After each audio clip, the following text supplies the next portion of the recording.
అందరికీ praise the lord. ఈరోజు దేవుని పరిశుద్ధమైన వాగ్దానము.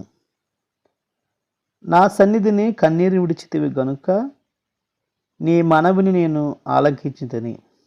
2వ దినవృత్తాంతాల గ్రంథము 34వ అధ్యాయము 27వ వచనం. ఈ వాక్యాన్ని క్రమం తప్పకుండా వింటున్నటువంటి ప్రియ సహోదరుడా, సహోదరి, మరొకసారి ప్రభు పేరిట మీకు వందనాలు చెల్లిస్తున్నాను. ఈ దినాన్న ప్రభు మనకు అనుగ్రహించినటువంటి వాగ్దానము, నా సన్నిధిని కన్నీరు విడిచితివి కనుక నీ మనవుని నేను ఆలకించితిని అని ప్రభు సెలవిస్తూ ఉన్నారు. నీవు దేవుడి సన్నిధిలో చేసినటువంటి ప్రార్థనలను ప్రభువు ఆలకించేవారిగా ఉన్నారని, ఆయన సన్నిధిలో నువ్వు పెట్టేటటువంటి మొరను ఆయన వినేటటువంటి వారిగా ఉన్నారని ప్రభువు మరొకసారి నీకు జ్ఞాపకం చేస్తూ ఉన్నారు. నీవు దేవుడి సన్నిధిలో పెట్టేటటువంటి కన్నీరును ఆయన చూసేటటువంటి దేవుడు. లోకంలో ఉన్నటువంటి మనుషులైతే నిన్ను అవహేళన చేయవచ్చు, కానీ ప్రభు సన్నిధిలో నువ్వు పెట్టేటటువంటి మొర, ఆయన సన్నిధిలో చేసేటటువంటి ప్రార్థన ఆయన తప్పక ఆలకించి నీకు జవాబిచ్చే దేవుడిగా ఉన్నారని వాక్యంలో మనం చూడవచ్చు.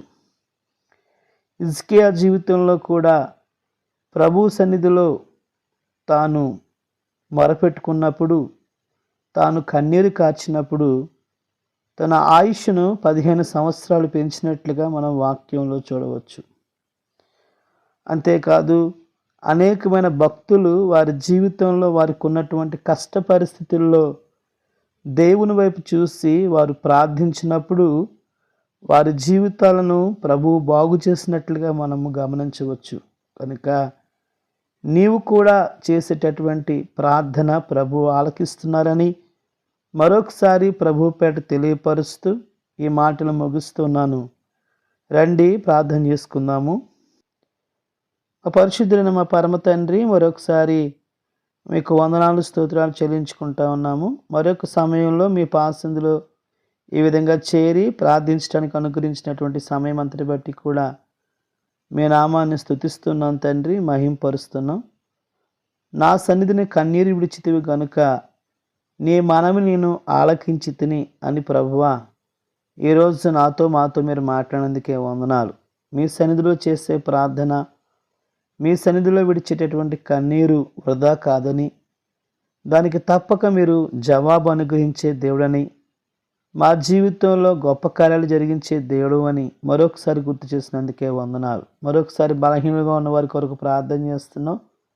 ఇదిగో తండ్రి, మరి రత్నాకర్ గారి కోసం ప్రత్యేకంగా ప్రార్థన చేస్తూ ఉన్నాం తండ్రి.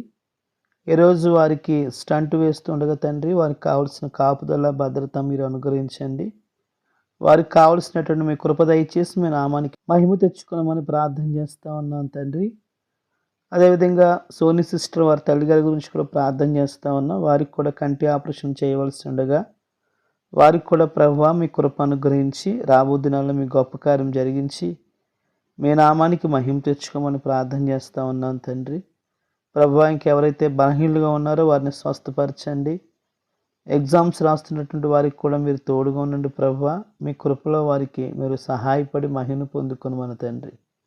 ఈ వాక్యాన్ని వింటున్న ప్రతి కుటుంబాన్ని పేరు పేరున దీవించమని యేసు నామమున స్తుతించి ప్రార్థించి బ్రతిమాలి వేడుకొనుచున్నాము పరమ తండ్రి, ఆమేన్. మన పరమ తండ్రి అయిన దేవుని ప్రేమ, కుమారుడైన యేసుక్రీస్తు కృప, పరిశుద్ధాత్మనిక అన్యోన్య సహవాసము కూడి ఉన్న మనకును సకల పరిశుద్ధులకును సదాకాలము తోడే నడిపించును గాక.